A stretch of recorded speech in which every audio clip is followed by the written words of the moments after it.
Hello, I'm Dr. Roberta Dwyer. I'm a veterinarian at the Gluck Equine Research Center at the University of Kentucky. And today we're going to add on to some information that we talked about in an equine first aid kit to include some items that you'll think about for a human first aid kit. Whenever people are working around barns, farms, large animals, there's always a potential for human injury, lacerations, cuts, bruises, and we want to be able to take care of people for first aid as well as our horses. One of the first things you should do is get trained in human first aid. The American Red Cross, other organizations in your community likely offer human first aid and CPR courses that everyone who works in a barn should have. First aid is first aid. Blood control and bleeding control is the same for animals as it is in people.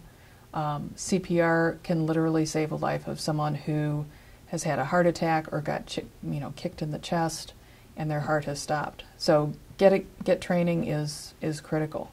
We've gone through some of the basic materials that we have for an equine first aid kit, including a thermometer, a stethoscope, our cell phone just in case we have to call for an ambulance or for some other type of medical first aid, such as for poisoning. You might need to get some information over the telephone, a flashlight, bandaging materials, antibiotic ointment, soap just to be able to clean out a wound, some alcohol, eye drops, our different types of gloves that we've talked about before.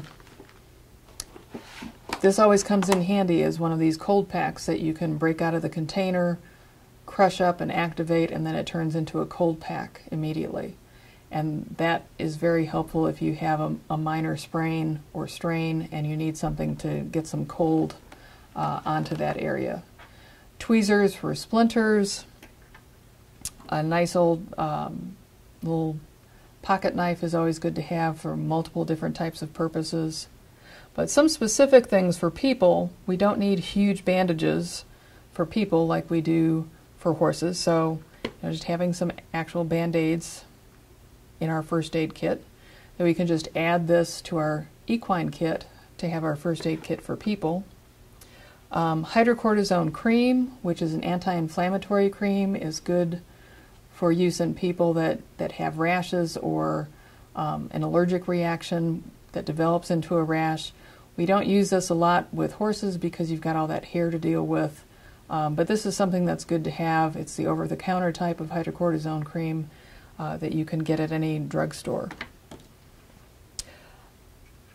A high SPF sunblock is very good to have, not so much to treat a burn, but to prevent things. So this is nice to have in a first aid kit so that people can actually use it prior to going out to riding if they've forgotten their regular sunscreen, because you want to prevent burns from happening rather than trying to treat them afterwards. When you've had your first aid and CPR training, when you learn to recognize the signs of a heart attack, oftentimes they will recommend that you have an aspirin ready to put underneath the tongue of a patient who is potentially having a heart attack.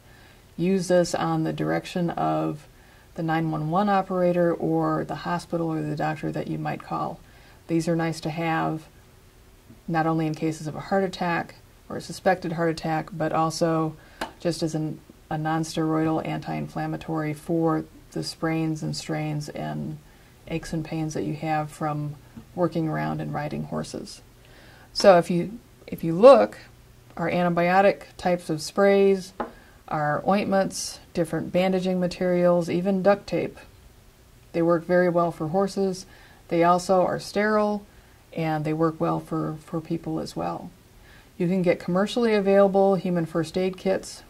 Everybody has seen those in public working places. Those are just fine as well.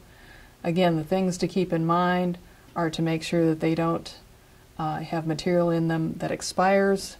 This cortisone cream, this antibiotic ointment has got an expiration date on it. They eventually will expire. You need to recycle these things and get fresh material in here.